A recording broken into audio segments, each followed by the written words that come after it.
Donc, ceci est leçon numéro 2.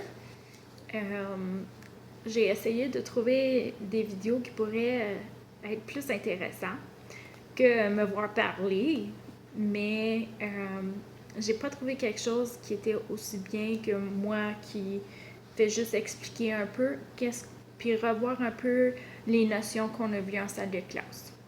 Donc, c'est sur le respect. Donc, respecter les différences visibles, donc ce qu'on peut voir, et les différences invisibles, qu'est-ce qui est à l'intérieur de nous, donc nos qualités, notre personnalité, ce qu'on aime, ce qu'on n'aime pas, et même nos talents. Donc, quand on a vu ces notions-là en salle de classe, quand on a travaillé ensemble, j'ai demandé qu'est-ce que le respect. Donc, les élèves ont dit d'être gentils, de faire des bons choix, d'ouvrir la porte, de laisser le tour aux autres, d'écouter madame, d'écouter maman et papa. Donc, pour commencer, on avait fait une petite activité. Donc, je ne sais pas si vous vous souvenez, les amis, mais on avait fait une petite activité. Madame, elle a posé des questions comme qui a 8 ans, qui porte des espadrilles, et ensuite qui a les yeux bruns. Donc, j'ai commencé avec quelque chose de plus vague. Donc, pour qu'il y ait plusieurs élèves qui se lèvent. Donc, pour que plusieurs amis qui se lèvent. Puis ensuite, madame, elle a posé des questions pour diminuer le montant de personnes qui se lèvent. Puis on a parlé de c'est correct d'avoir des différences. Et ça la donne que dans la classe de 3e, il n'y a pas beaucoup de personnes qui portent des lunettes, comme Mme Jannick. Et on a parlé de est-ce que c'est correct que Mme Jannick porte des lunettes? Oui, et pourquoi? Et on a continué sur cette démarche-là. Donc, juste pour revoir des critères. Et je vais aussi afficher la petite liste après.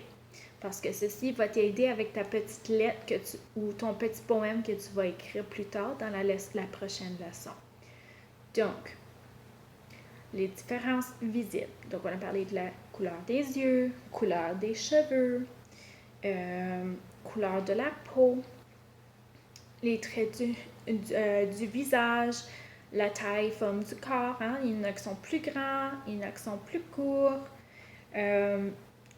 Des accessoires, des aptitudes physiques. Il y en a qui sont plus forts, il y en a qui sont plus flexibles. Les vêtements et les effets personnels. Peut-être qu'il y a quelqu'un qui aime porter des jeans, il y en a d'autres qui n'aiment pas.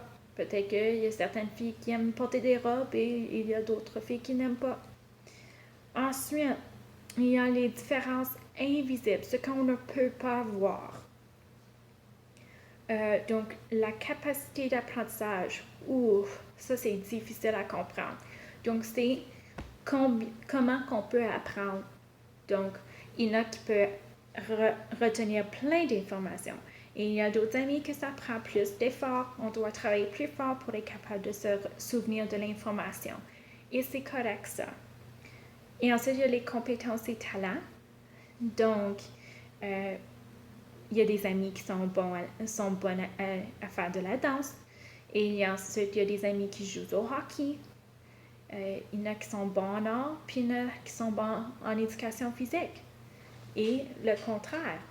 Il y en a qui sont pas bons en art, puis il y en a qui sont pas bons en éducation physique. Ensuite, il y a les valeurs. Il y a l'historique familial. Hein? On a différentes choses qui se passent à la maison. On vient de différentes cultures. Et peut-être que c'est différent à la maison. Hein? On a différents règlements.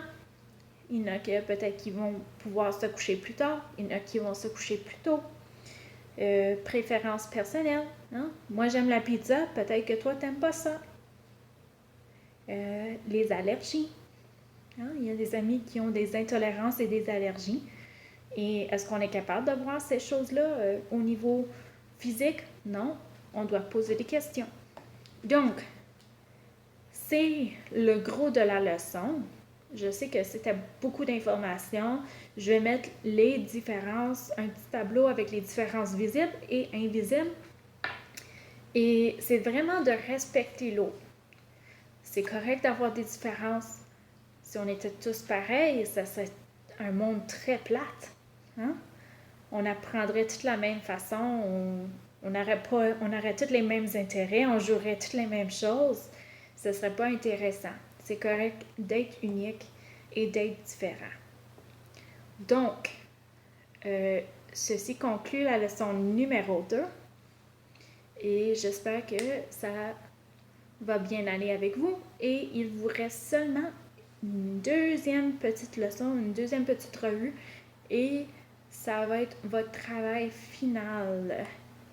Donc, c'est super court et si vous avez des questions, envoyez-moi un message. Au revoir!